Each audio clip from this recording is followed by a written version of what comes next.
Un gusto, yo soy la doctora Mariana Pane, soy cirujana plástica, actualmente me estoy recibiendo en la carrera y hice mi especialización en cirugía general en el hospital de IPS, que es el Instituto de Previsión Social, y también estoy cursando mi subespecialidad ahí.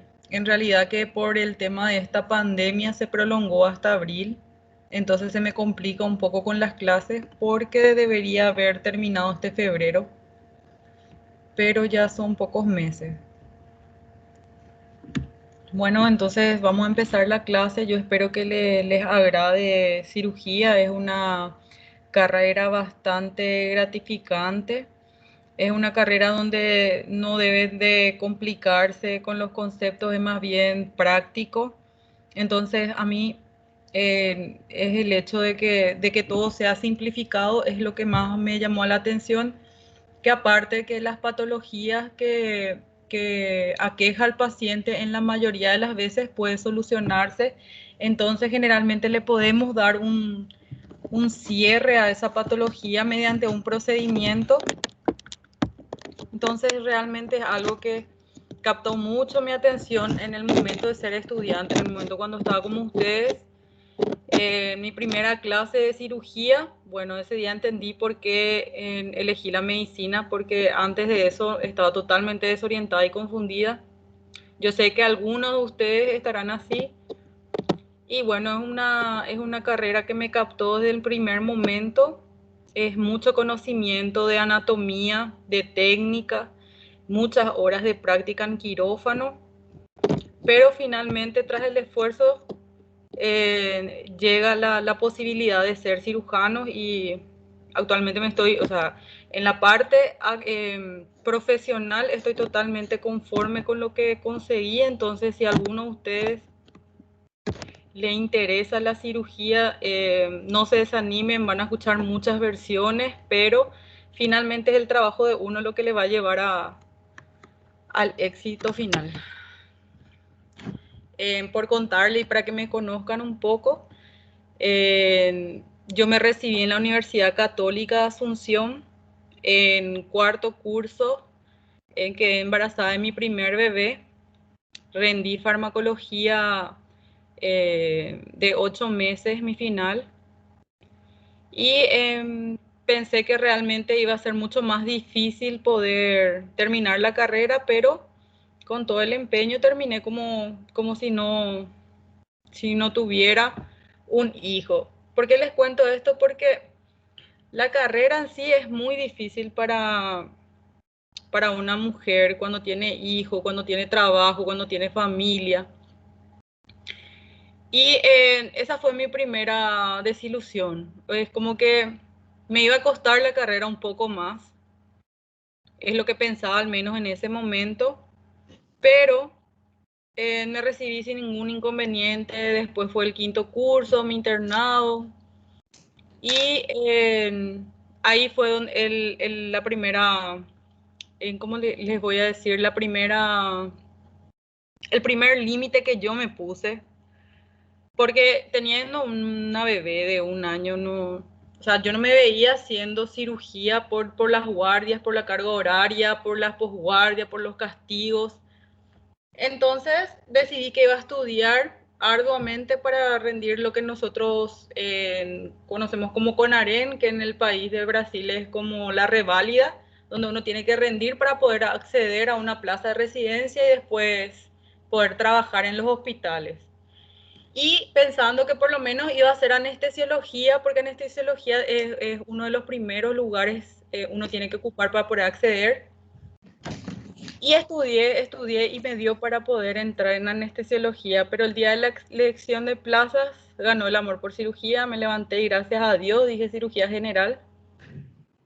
Y en la segunda vez que tuve una barrera, pero es una barrera personal, no es una barrera que alguien más te pone, sino por todos los conceptos que la cirugía general no es para una mujer, o que siempre va a tener más campo laboral un hombre, que va a ser más factible. ¿Por qué les cuento esto? Porque la cultura paraguaya sigue siendo machista, entonces te desanima y te da miedo, pero es cuestión de ir venciendo esos tabús y al final, finalmente uno sale victorioso si pierde el miedo. La segunda vez que rendí para otra vez con AREN para mi subespecialidad, tenía un bebé recién nacido, que, o sea, R3, el tercer año de residencia de cirugía, mi segundo bebé, mis dos hijos, ya no pienso tener hijos. Pero era justo así, cuando uno no se queda en qué vamos a hacer después de esto, ¿será que voy a tener trabajo? ¿No voy a buscar una subespecialidad? Bueno, ahí me viene mi segundo bebé y había un solo lugar para cirugía plástica y rendí y quedé entre las primeras y entonces me dio para elegir la plaza de cirugía plástica y solamente una plaza por año en el Instituto de Previsión Social. Y creo que esa fue mi última barrera. Desde ahí dije que puedo contra todo, que cualquier cosa que uno se pueda proponer en la vida lo puede lograr. Entonces es nada más que mirar la meta. Ustedes ahora la primera meta que tienen es terminar la carrera. La segunda, que es, o sea, la más importante de sus carreras, va a ser decidir en qué área se van a desempeñar. Y yo les aconsejo que hagan lo que de verdad les apasiona, les gusta, y esa respuesta está dentro de ustedes. Eh, a través de los años ustedes van a ir estudiando, están estudiando, y algo muy dentro de ustedes les va a decir que es para ustedes.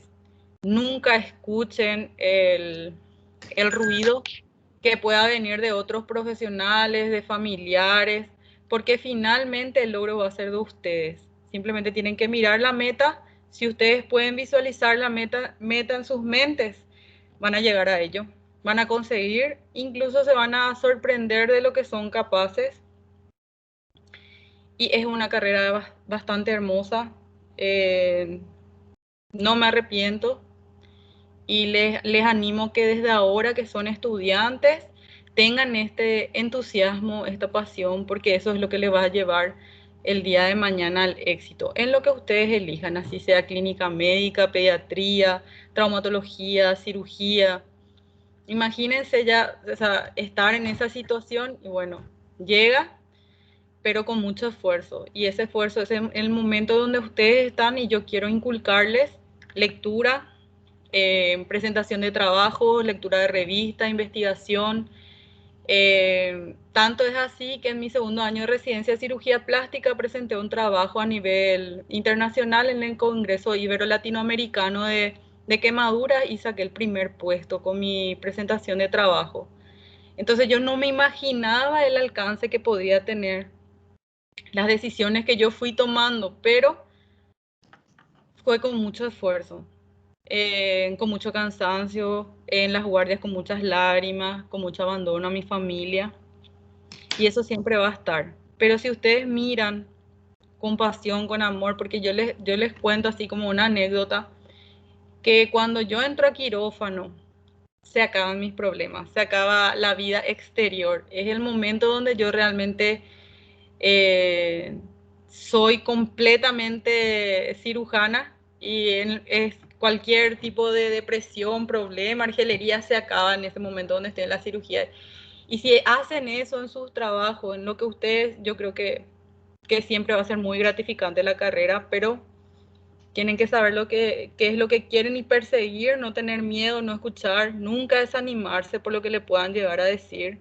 La primera práctica de semiología quirúrgica, el profesor nos preguntó si quién de nosotros quería hacer cirugía. Y era un grupo de 10 donde éramos 7 mujeres más o menos, 3 varones, y de los cuales dijimos 3 mujeres que queríamos hacer cirugía.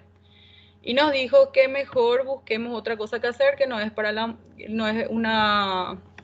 no es una carrera para mujeres y que en todo caso si hacemos cirugía, entonces la parte periorificial o ginecología o coloproctología. Entonces fue bastante machista, despectivo. Imagínense usted estar soñando con ser cirujano y que su profesor le diga eso, porque se van a topar con ese tipo de comentarios.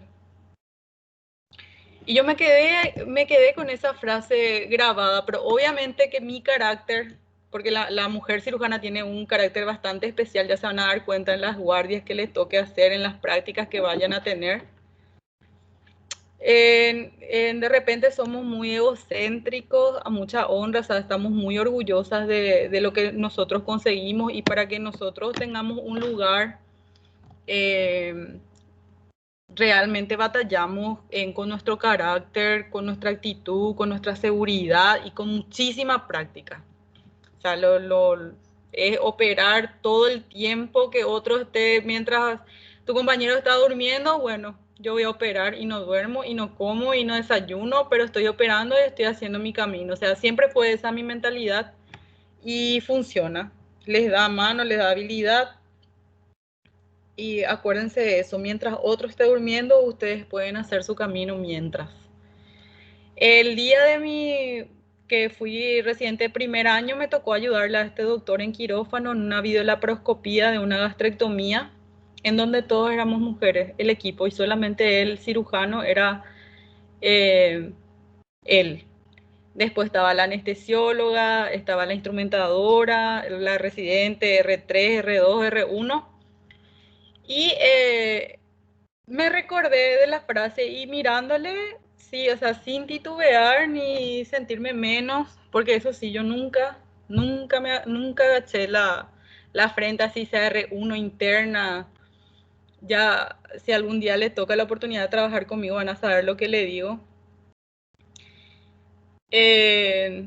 Doctor, ¿te recordás cuando me dijiste que la cirugía no es para mujeres? Mira por tu equipo, le dije, son todas mujeres.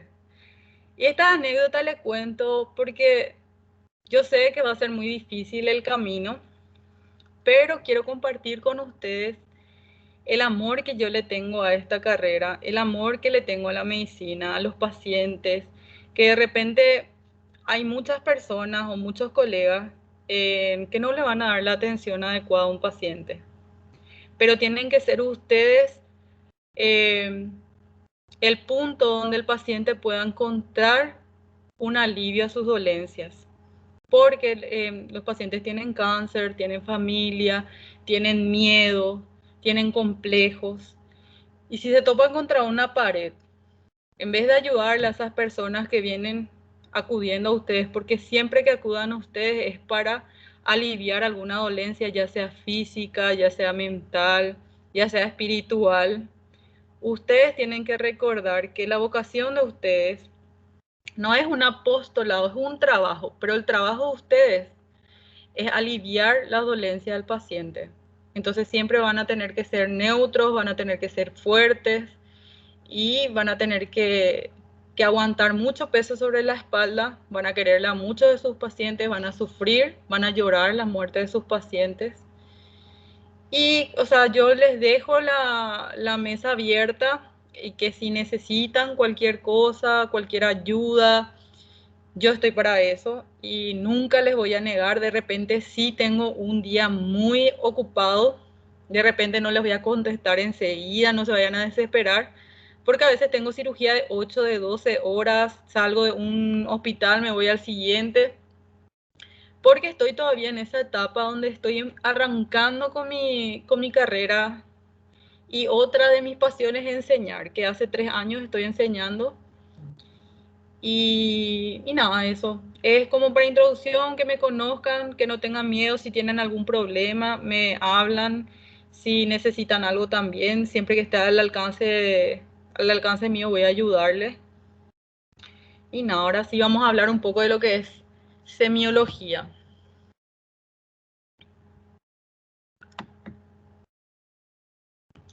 Entonces, la semiología quirúrgica es el estudio de los signos y síntomas que forman un conjunto para formar un síndrome, y el síndrome es lo que le va a ayudar a hacer diagnóstico y diagnóstico diferenciales. Y tenemos algunas formas que tenemos que completar para poder realizar una historia clínica. Entonces, por un lado está la ficha clínica, que es el expediente del paciente, es la carpeta gruesa donde está toda la historial de todas las internaciones, de todas las consultas que tiene el paciente. Eso generalmente es utilización del consultorio, del hospital, sanatorio. Y la historia clínica es lo que ustedes, el documento que van a hacer en el momento de la consulta del paciente, ya sea que el paciente venga al consultorio o esté consultando en la urgencia, ustedes van a abrir una historia clínica. Esa historia clínica es lo que tienen que saber desarrollar y saber guiar para poder llegar al diagnóstico final.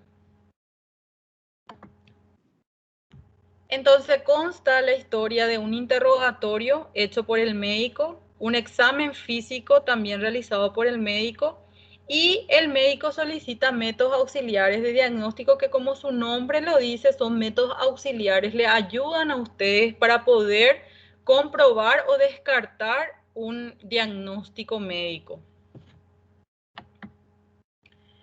Entonces, anamnesis es ana de nuevo y nesis de memoria. Entonces, guardar en la memoria lo nuevo. O sea, ustedes van a realizar la anamnesis en la historia clínica. Interrogatorio al cual es sometido el paciente, en algunos casos familiares o personas en contacto con él que sean testigos de alguna situación. Ejemplos de esto, si el paciente está lúcido, consciente en sus cabales, no está alcoholizado ni drogado, bueno, es el paciente el que tiene que relatar la historia clínica. Pero hay casos especiales en los cuales el paciente o tiene alguna patología de base que le impide relacionarse como alguna patología psiquiátrica, o el paciente viene drogado, alcoholizado, inconsciente, entonces ahí recurrimos a los familiares o algún testigo. ¿Quiénes son los testigos? El bombero que le trae el ambulanciero del servicio de SEME, que es en Paraguay, o SASA, que le trae a la urgencia, y bueno, ellos les tienen que relatar lo que pasó, cómo ocurrió, cómo le encontró al paciente, qué vehículos estuvieron involucrados, por ejemplo, en un accidente. Se refiere nada más que a eso. El interrogatorio entonces se le realiza de preferencia al paciente, pero en casos especiales puede realizarlo el familiar o personas que son testigos de lo ocurrido. ¿En qué condiciones es realizado por el personal médico? Saber escuchar, saber preguntar, uno debe saber conducir el interrogatorio y saber interpretar. ¿Cómo podemos explicar esto? Si uno no está escuchando lo que otro le está relatando, muy difícilmente va a poder llegar a una conclusión. Si de entrada uno llega al paciente y le revisa sin escucharle qué le pasó, puede llegar a cualquier diagnóstico. Puede decir, bueno, es una gastritis, una gastroenteritis, pero por eso tiene que saber escuchar de qué le pasó. Puede ser que el paciente está consumiendo AINES de larga evolución, bueno, uno piensa en una úlcera. O puede ser que el paciente estaba con una mala alimentación, sobre todo basada en grasa. Entonces, bueno, puede ser un cólico biliar, una pancreatitis. Por darles un ejemplo, o el paciente dice que no tiene nada de hambre, que hace un día está vomitando con fiebre y ahora tiene dolor en fosa ilíaca derecha. Pero ese dolor en fosa ilíaca derecha, si uno va a pensar lo primero apendicitis, pero si le dice, no, tengo también molestia al orinar, tuve luego ya problemas anteriores con cólicos por litiasis renal, entonces uno cambia el enfoque de la historia. Entonces siempre uno debe ser cordial, educado, saludar, presentarse, preguntarle en qué le puedo ayudar al paciente y escuchar. Cuando empieza el paciente a hablar, a relatar, debe escuchar. Ahora, hay pacientes que se van por las ramas, explican situaciones que no nos competen. Por ejemplo, en mis guardias, yo hago guardias también de cirugía general en el Ministerio de Salud, y de repente me toca hacer diagnóstico por agresiones por terceros. Y viene el paciente y te cuenta que le engañó a su marido y por eso le pegó, y después se pegó con su vecina porque el alambre. Bueno, ahí es el momento donde nosotros tenemos que saber conducir. Entiendo, señora, y siento muchísimo lo que le está pasando, pero yo necesito saber qué lesiones usted me puede mostrar para que yo pueda dejar escrito en la historia.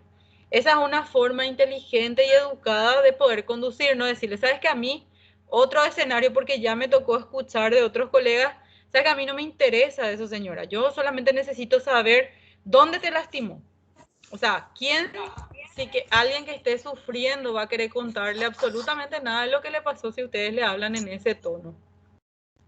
Y, o sea, no están haciendo de forma correcta el trabajo. ¿Qué pasa si le golpeó por la cabeza con algo contuso y perdió el conocimiento, pero ustedes tienen sueño y es las 3 de la madrugada y no quieren escucharle? No van a saber, no le van a dar una orden de tomografía, la paciente puede ir en su casa, tener una hemorragia interna y fallecer, que es un caso verídico de una guardia de limpio que le pasó a un colega. Cuando uno no escucha, no puede saber lo que le pasa. Y cuando uno no quiere escuchar, no hay forma de que empiece bien la historia clínica. Entonces usted tiene que saber que ustedes tienen que hablar con el paciente, tienen que escuchar. Así la persona sea de alto estrato social, de mediano o de bajo. Así el paciente hable muy poco, no sepa explicar lo que le pasa. Ustedes tienen que saber quitar la información. Entonces, escuchar, preguntar, porque una vez que le dice dolor en la panza, ¿en qué parte de la panza? ¿Desde cuándo? ¿A dónde se va el dolor? ¿Se queda solo en esa zona? Entonces, no es solamente sobre qué le está pasando, sino sobre lo que le está pasando. Tienen que hacer preguntas dirigidas pensando en un diagnóstico. Y a medida que le van haciendo las preguntas y no es lo que ustedes esperan escuchar con un diagnóstico, van descartando y cambiando. Volvemos al ejemplo de dolor en fosa ilíaca derecha, pensando en apendicitis, pero puedes pensar también en una infección urinaria. También puedes pensar en un folículo roto de quiste, puedes pensar una torsión de ovario, ¿qué otra cosa? Alguna tumoración, un cáncer, un dolor de un mes no es lo mismo que un dolor de 24 a 48 horas. Entonces la pregunta que ustedes van haciendo no es cualquier pregunta que a ustedes se le venga a la mente, sino que en cada patología que vayan leyendo, así sea apendicitis, colecistitis, en cólico renoureteral, en tumores de intestino bajo, intestino alto, ustedes van a ir leyendo y ustedes tienen que encasillar lo más importante de esa patología para que ustedes después puedan formular las preguntas. Porque si uno viene y le dice dolor de 48 horas y le ven con fascias dolorosas, en su oración fría, fiebre, está vomitando, y les dice que empezó hace 48 horas, no le van a estar preguntando si bajó de peso, si alguien tuvo cáncer en su familia, no. Ustedes se van a ir si tiene hambre, no tiene hambre, van a irse al examen físico, van a pedir ya al laboratorio pensando en apendicitis, ¿sí? No van a buscar cambio de, por ejemplo, de piel y mucosas amarillentas. No, porque no están pensando en algo biliar, sino que algo bien específico que es fosa ilíaca derecha. Yo les explico lo más sencillo, que es lo que más van a ver al principio va a ser la apendicitis aguda, pero desde cosas simples hasta cosas muy complejas van a tener que hacer la diferenciación. Y si de ahora, que es el momento en que ustedes tienen que leer cada patología con sus signos y síntomas, no logran encuadrar en un síndrome, porque lo primero que ustedes deben saber hacer es un síndrome ictérico, es un síndrome doloroso, es un síndrome febril, es un síndrome, bueno, ustedes van a ir formando esos grandes cuadros, esos síndromes, y dentro de esos síndromes, por la localización del dolor, tienen que identificar qué patología puede ser, qué patología podría estar implicada, qué signos y síntomas más le llaman la atención, y eso con la práctica van a ir adquiriendo. Lo de conducir ya les dije que es cuando el paciente divaga, sale de la idea principal, reencauzarle de forma educada y con respeto al tema que a ustedes les interesa. Y por último, saber interpretar. Porque puede ser que el paciente les diga que tiene muchísimo dolor, que se retuerce, que no puede caminar, pero ustedes le vieron que ingresó caminando, que no es tan intenso el dolor que demuestra las fascias. Entonces, de repente es saber interpretar lo que le está, no creer la totalidad de lo que el paciente le está diciendo. O sea, van a ir dándose cuenta si son observadores y desde ahora van estudiando lo que les va a importar, porque el día de mañana ustedes van a estar solo haciendo una historia frente a un paciente, haciendo el diagnóstico y tratando las patologías. que es el final último de esta carrera. Entonces, concentrarse cuando el paciente le está hablando y dejar que el paciente hable de forma espontánea hasta cierto punto. Hay momentos donde debemos cortar, como le estaba diciendo, y nunca se muestren desinteresados. Lo correcto es que ustedes presten atención, demuestren esa atención cuando estén en sus consultorios. Ustedes nunca saben cómo podría dar la vuelta y ese paciente podría traerles, bueno, un paciente ustedes están viendo ahora, pero no saben si 10 pacientes él le va a enviar por la buena atención que ustedes le den. Entonces eso es demasiado importante y sobre todo en mi ámbito donde yo quiero captar absolutamente todos los pacientes, entonces uno siempre tiene que mantenerse formidable, con un tono adecuado, en cuidar mucho la forma de hablar, la educación, demostrar que ustedes son personas formadas, que para eso están estudiando, entonces deben de demostrar. El médico siempre tiene que cuidar su perfil, su apariencia, y eso lo demuestra mediante su educación. Saber preguntar, no inducir a la respuesta que ustedes quieren. ¿Te duele, verdad, señora, acá cuando yo te aprieto? Porque si te aprieto acá no te duele, acá lo que te duele. Bueno, eso es inducir una respuesta y va a hacer de que hay pacientes que por decirle sí, le van a decir, y sobre todo cuando son muy jóvenes o de mucha edad. Evitar decirle, usted dijo, ¿verdad? O le duele aquí, ¿verdad? Eso es inducir. No hay que inducir, el paciente debe contar y ustedes deben de escuchar. Que el paciente hable espontáneo, seguir una secuencia, o sea, no les puede contar lo que pasó hace 6 meses y después hace 2 años me pasó esto y hace un mes luego yo me fui con el médico, pero no le está hablando del cuadro actual. El cuadro actual en una historia clínica es máximo de una semana, si es que ustedes están en una urgencia. Ahora, si están pensando en un CA, en una úlcera crónica, en una gastritis, en una hernia yatal, sí puede ser de largo tiempo, pero no van a empezar a preguntarle hace 6 meses, hace un año, hace una... Van a tratar de que sea más cercano. ¿Qué pasó en estos últimos meses? ¿Y cuándo más o menos? Y van a ir encauzando. Entonces, de 3 meses, 2 meses, un mes, la historia tiene que ir relatando en secuencia. No pueden contar lo que pasó hace 2 años y después lo que pasó hace una semana y después volver otra vez lo que pasó hace 6 meses. O sea, eso es una historia clínica incorrecta. En el caso algo más corto, de 48 horas, bueno, el cuadro inició con dolor en epigastrio. Hace 48 horas, un dolor tipo cólico, de moderada intensidad, que irradia fosa ilíaca de derecha hace 12 horas.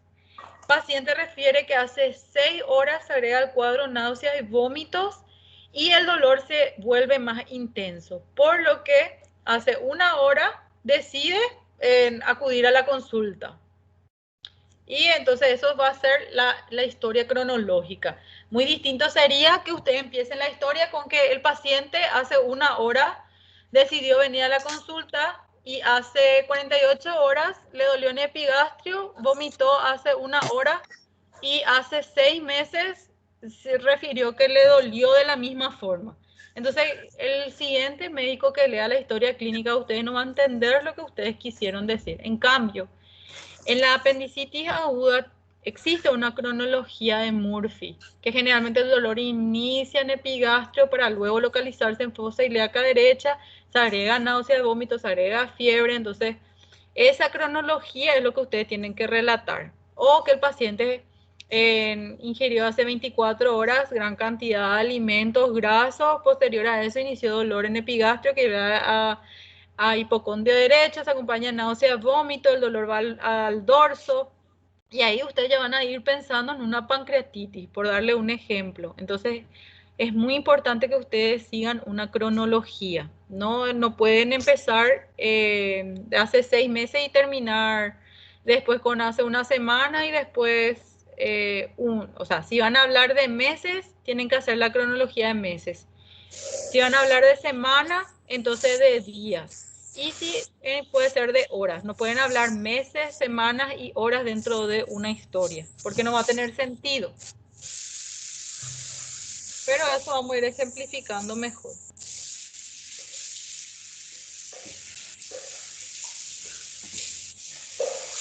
Alguien se está bañando o algo así. Bueno, sigamos.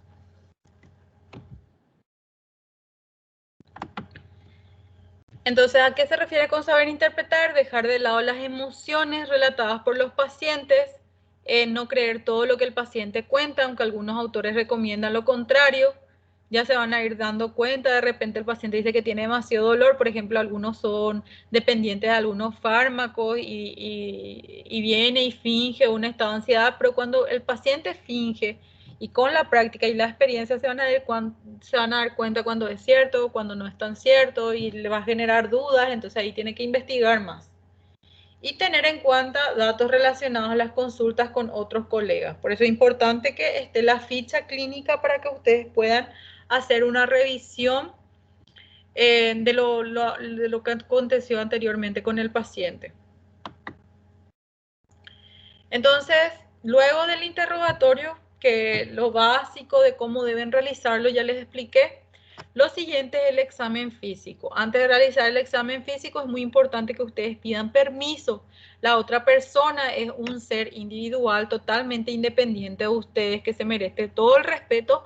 Entonces, siempre que ustedes van a revisar, no pueden ir sin hablarle al paciente y levantar la ropa y tocarle el abdomen, hacerle sentir dolor, sino permiso, señora Luciana, voy a revisarle para saber de qué se trata su dolor. Cuando le autoriza, ahí pasa. Y siempre tiene que empezar el examen físico lejano a donde le duele, porque si de entrada tocan el lugar donde le está doliendo al paciente, ya no les va a dejar avanzar con el examen físico. Y por último están los métodos auxiliares de diagnóstico.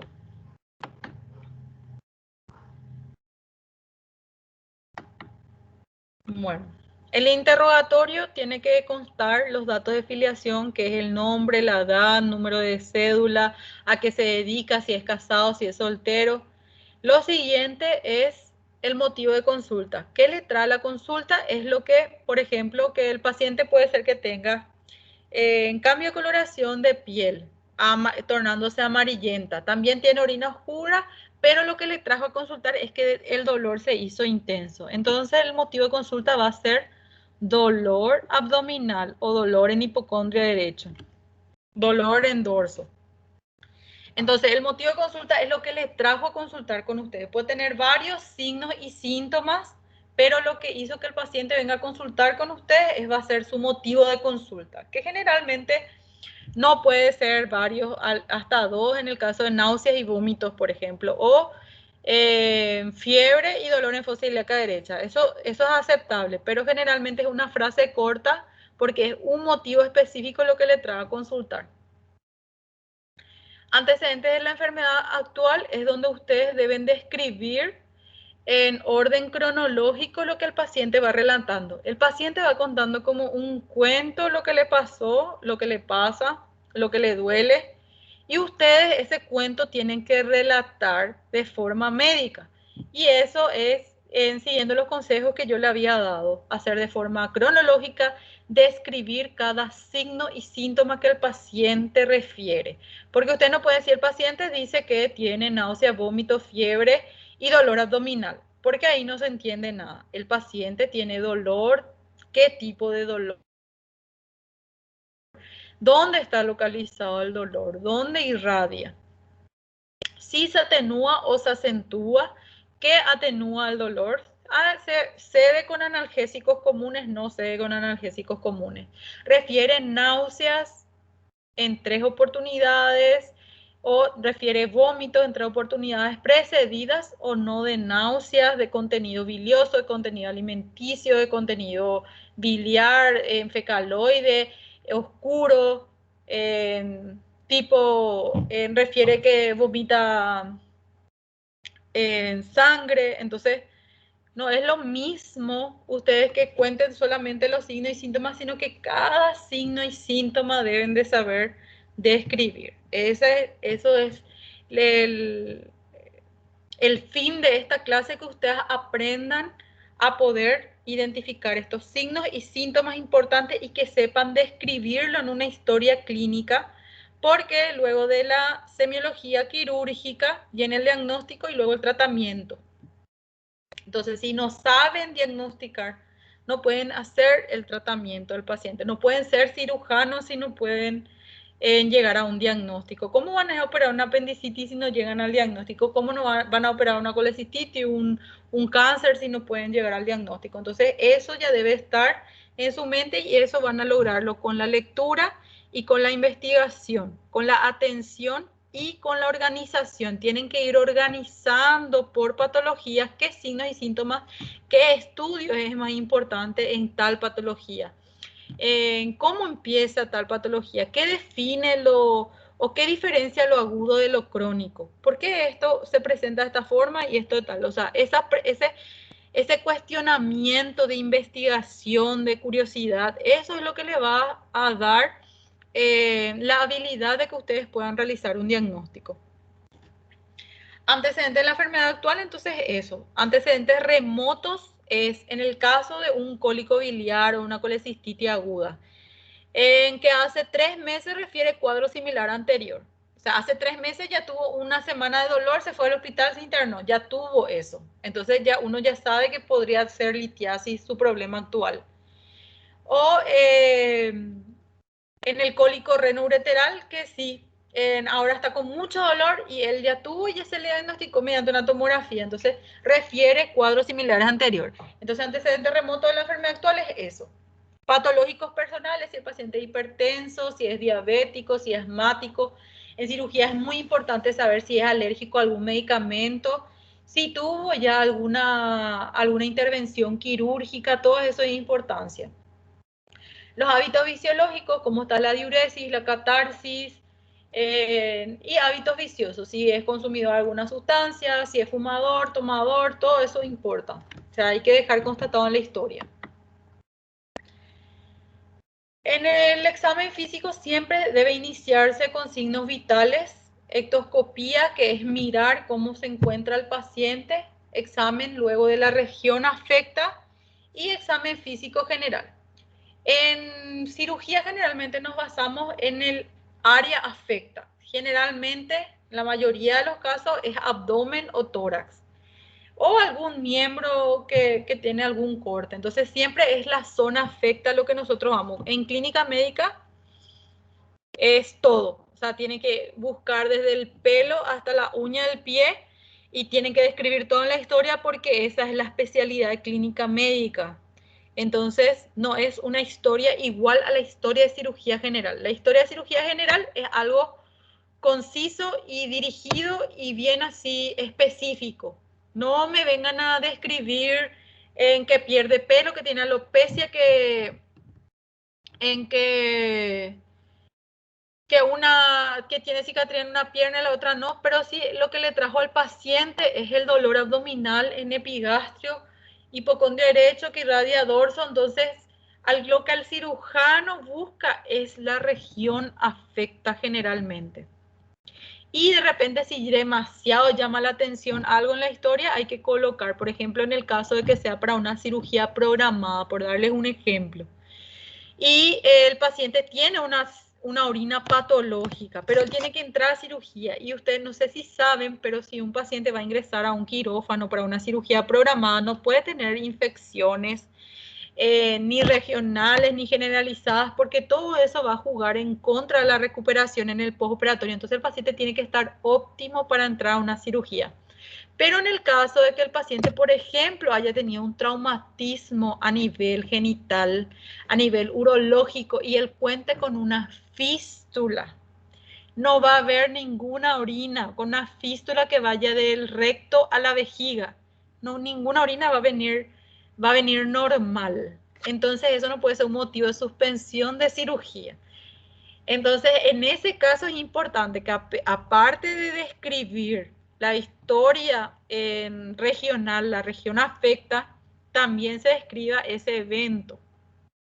Porque le va a ayudar al médico que esté de guardia después o al anestesiólogo para entender por qué el paciente se internó, a pesar de que la orina aparece patológica, que en este caso no va a haber otra forma, y hay casos urgentes como neoplasias o en una cirugía Sí, una neoplasia, cáncer de piel, por ejemplo, un melanoma no le vas a suspender por una orina patológica, por una fístula, porque el tiempo de actuación debe ser rápido.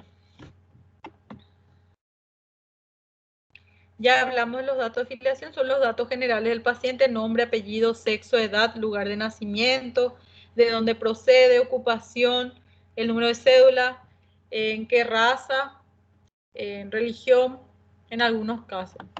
Generalmente no se ponen todo, solamente si llama la atención. Por ejemplo, en el caso de religión, que sea testigo de Jehová, por ejemplo, es muy importante dejar, porque ellos no van a permitir una transfusión sanguínea en el caso de que sea necesario. Entonces, el motivo de consulta dijimos que es la causa que origina la ida al servicio, lo que hizo que el paciente deje su casa. Por ejemplo, tenía dolor en epigastrio, dolor que no pasaba con nada, náuseas, vómito, pero hoy vomitó sangre. Y eso fue lo que hizo. Entonces, vómitos de contenido sanguíneo es el motivo de consulta, no el dolor que tuvo toda la semana. Precisar el momento exacto del inicio de los síntomas, y que siempre tienen que saber que puede haber más de uno, y ustedes, en el caso, por ejemplo, de esto, va a ser que también fiebre. Por ejemplo, algo importante saber que tuvo fiebre el paciente en estos casos, por ejemplo, donde ahora tenemos COVID, tenemos dengue. Es importante porque aparte de tener una úlcera sangrante, aparte de tener una apendicitis, puede tener también dengue, puede tener COVID. Entonces, así, en ese caso, ustedes pueden poner 2. Si ustedes consideran de que la investigación de ese síntoma es fundamental. ¿Cuáles son las causas más comunes de semiología quirúrgica de motivo de consulta? Dolor, distensión y alteración del hábito intestinal. Que el paciente no vaya de cuerpo o que sienta que está demasiado distendido el abdomen, y el dolor. Generalmente son los motivos de consulta. Y después, dependiendo del lugar donde uno está realizando, puede ser cortes, puede ser agresiones, accidente de moto. Es algo demasiado frecuente, entonces son cosas que todo el tiempo se están viendo. A nivel del tórax puede ser disfagia, que es la dificultad para poder tragar, disnea, dificultad para respirar, pirosis, que es una acidez retroesternal en la boca del estómago, y tumoración. En la mama generalmente puede ser tumoraciones, ulceraciones, secreción por el pezón. ¿Qué tipo de secreción? Puede ser sanguinolenta, puede ser leche materna o leche sin que tenga un bebé. Entonces, todas esas cosas en mama hay que hacer siempre el examen físico en las mujeres. En cuello puede ser motivo de consulta las tumoraciones, o también en aumento de la glándula tiroides. Hay que saber hacer el diagnóstico de las patologías que aquejan a nivel de las tiroides, porque son demasiado frecuentes, sobre todo en las mujeres a partir de 40 años. Hay que tener mucho cuidado de hacer el examen físico de la tiroides. En cuanto a orificiales, pensando en recto o en vagina, puede ser dolor, hemorragia, sensación de cuerpo extraño. Y generalmente uno piensa en hemorroides, fisuras, tumoraciones. ¿Cuáles son síntomas generales? Fiebre, cambio de coloración de la piel, vómitos, pérdida de peso, anorexia, astenia, alteración del hábito fisiológico. ¿Por qué son generales? Porque no le van a hablar, no le van a dirigir hacia algo, sino que pueden ser varias cosas. Antecedente de enfermedad actual, él tiene que ser el relato espontáneo, y el interrogatorio tiene que ser bien dirigido. El antecedente de la enfermedad actual, en lo posible establecer el momento de inicio de síntomas, por lo tanto intentar definir la transición entre el momento que estaba bien y comienza a sentirse mal y cuando empeora. Debe haber una secuencia ordenada, una vez más le repito eso, bien descrita los síntomas. Cada síntoma tiene que tener su descripción, no pueden solamente citar el síntoma. No dejar lagunas de tiempo, por ejemplo, empezar hace 6 meses y ahora estar hablando de hace un día. O sea, demasiado tiempo dejaron dentro de la historia y no se va a entender lo que estén relatando. Antecedente de la enfermedad, describir las características de los síntomas, realizar un desglose y síntomas acompañantes por orden cronológico. También los síntomas que van a ir describiendo tienen que ir de acuerdo a cómo aparecieron. Una vez establecido el inicio de la patología, se debe cargar con todos los datos bien desglosados, no olvidarse incluir datos negativos. Es algo muy importante porque de repente el paciente refiere distensión abdominal de hace una semana de evolución, donde el paciente niega detención de heces y gases. Entonces no es una oclusión, solamente una distensión, y la distensión puede tener varias causas. Ahora, si el paciente a pesar de eso dice sí, hay detención de heces y gases, pero niega náuseas y vómito. O sea, la oclusión está, pero a lo mejor todavía no pasó el tiempo suficiente como para que el paciente vomite, porque un cuadro oclusivo, un cuadro donde está atorado el intestino, va a llegar a las náuseas y vómitos tarde o temprano. Entonces, los datos negativos siempre hay que constatar. Por ejemplo, el paciente con apendicitis aguda refiere dolor de inicio que se acompañó de náusea y vómito, niega fiebre. Es importante que negó la fiebre. Entonces, probablemente no es una peritonitis, no es todavía demasiado grave el cuadro, pero diferente es si refiere picos febriles de 39 grados en que tiene una duración de 48 horas. Entonces, hay que negar los datos que ustedes consideran de valor si el paciente dice que no presenta esos síntomas. Recordar, al inicio del cuadro clínico se pregunta todo y se anota todo. A medida que transcurre el tiempo se va haciendo mención a los datos cargados previamente. O sea, ustedes anotan que él tuvo náusea, vómito, todo eso, y después ustedes van a ir desglosando cada uno y le van a preguntar cómo es. Y tienen que seguir siempre una secuencia cronológica. Los antecedentes remotos ya les había explicado que son relacionados a los síntomas que se presentan de forma similar a un evento anterior. O sea, que lo que ahora está aconteciendo con el paciente ya le había ocurrido meses o años atrás. Portador de enfermedad sistémica, o sea, todo eso hay que dejar bien constatado. Si es diabético, qué consume para la diabetes, si está bien tratado, si no está bien tratado, si es irregular su tratamiento, lo mismo con la hipertensión, hipertenso tratado de larga data con enalapril o losartán, anticoagulado, tratado, suspendió su anticoagulación hace 5 días, hace 3 días está con heparina bajo peso porque está para una cirugía programada. Todo eso hay que describir. Es asmático, tratado con salbutamol 2 PAS por día. Así, o sea, todo eso, alergia a AINES, alergia a amoxicilina. O sea, todo eso tiene que estar escrito en la historia clínica. Ustedes le tienen que preguntar de forma obligatoria porque un paciente no puede ingresar a quirófano y no está con su medicación o está anticoagulado y no suspendió su anticoagulación, algo gravísimo, o que presente una alergia y ustedes le hagan el medicamento al cual el paciente es alérgico y le causan un shock anafiláctico por no hacer las preguntas. Algo muy común es que se olvidan, por ejemplo, de preguntarle en los prequirúrgicos que yo envío, el clínico no le pregunta si es consumidor de aspirinitas, por ejemplo, y yo tengo que suspender la cirugía o reprogramar porque el paciente viene consumiendo su aspirina después de ir con el clínico. Generalmente 7 días antes se suspende una aspirina antes de una cirugía, el ácido acetil salicílico. Realización de cirugías previas, si ya se operó el paciente de vesícula, no van a pensar de que el paciente tiene una colecistitis aguda. O si se operó el riñón, no van a pensar que tiene una litiasis a nivel renal. Entonces van a buscar otra causa. Si ya no tiene riñón, bueno, está el intestino ahí atrás. Vamos a estudiar el intestino, puede tener alguna tumoración. Por eso es importante las cirugías previas. O viene por una distensión, detención de heces y gases y ya tuvo 3 cirugías abdominales, puede ser una brida, una adherencia, que esté causando una oclusión intestinal. O sea, es muy importante describir qué cirugía el paciente ya fue sometido. Y en antecedentes patológicos familiares, sobre todo nos interesa la causa óbito de los padres.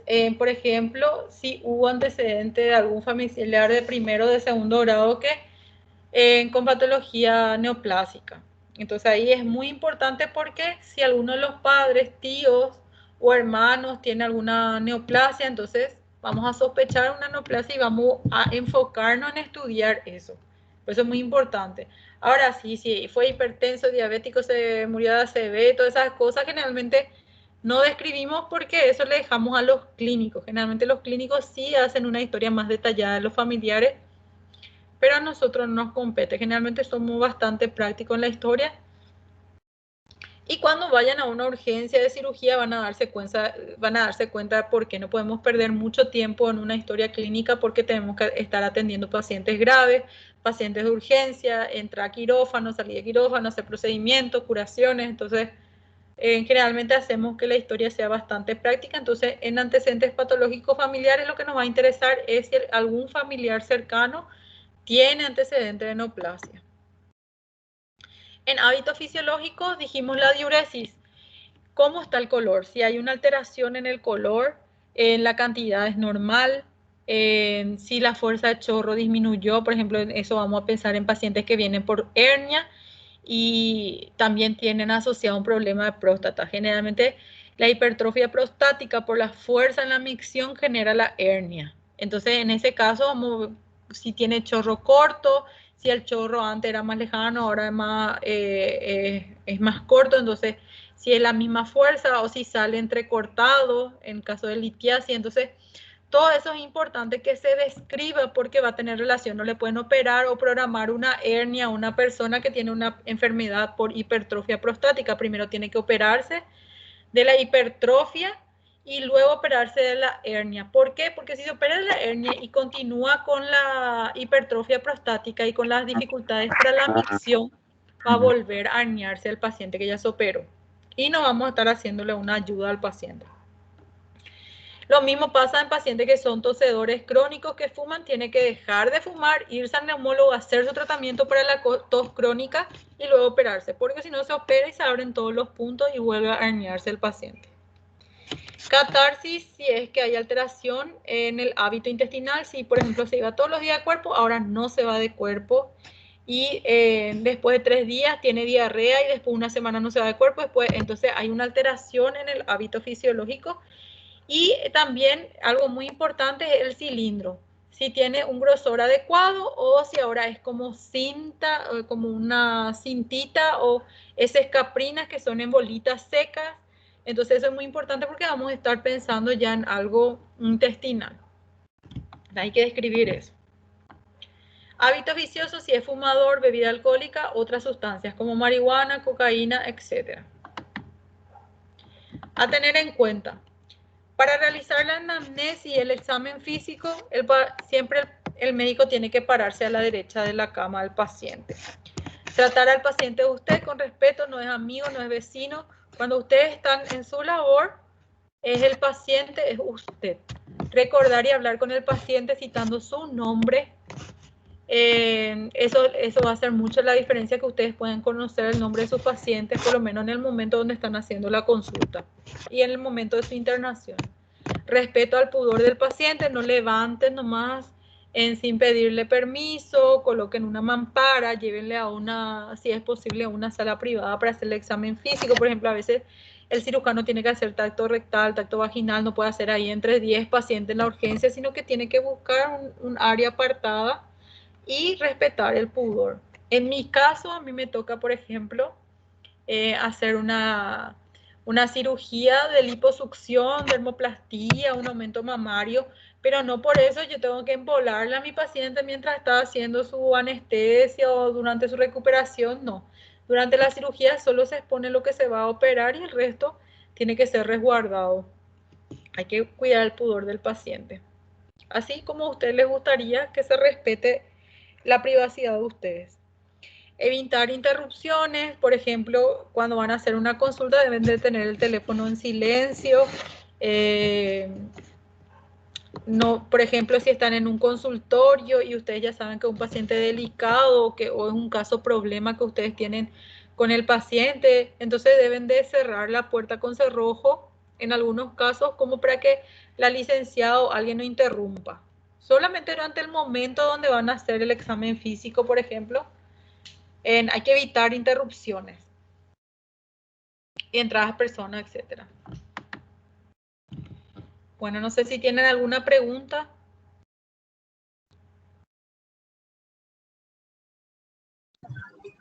Profe, Sí. sobre el examen físico y el respeto al pudor del paciente. Si yo voy a hacer un examen físico de un paciente, yo no tengo que tener siempre una licenciada conmigo para que después el paciente no hable que puede haber tido un abuso o algo de tipo. Generalmente, si la paciente es menor de edad, se recomienda que siempre esté una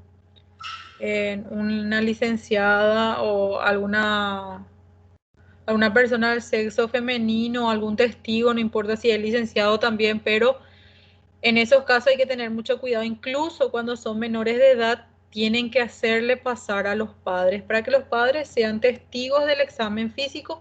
Solamente se les solicita que mantenga distancia, pero al ser menor de edad tienen que tener mucho cuidado. Ahora, si ustedes están en el área de ginecología, donde sí o sí ustedes van a revisar la parte ginecológica o la mama de la paciente, en el caso de un mastólogo, bueno, entonces sí, siempre tiene que estar alguien con ustedes. Ahora, si van a revisar abdomen y todo eso, pueden hacerlo solos. Yo no creo que nadie le haga problema, pero Bueno, sí sería bueno, al menos así cuando van a hacer revisiones de genitales y de mamas, sí sería importante en el caso de los varones que tengan algún testigo, algún licenciado o licenciada, alguien que pueda atestiguar, ¿verdad? Porque siempre va a haber ese tipo de casos donde, y hay los casos en donde el médico es abusivo, o sea que sí, hay casos. muchas Entonces, gracias. pues nada. ¿Qué tal les pareció la clase? Muy buena. Muy bien. Excelente, excelente. Entonces me gusta que le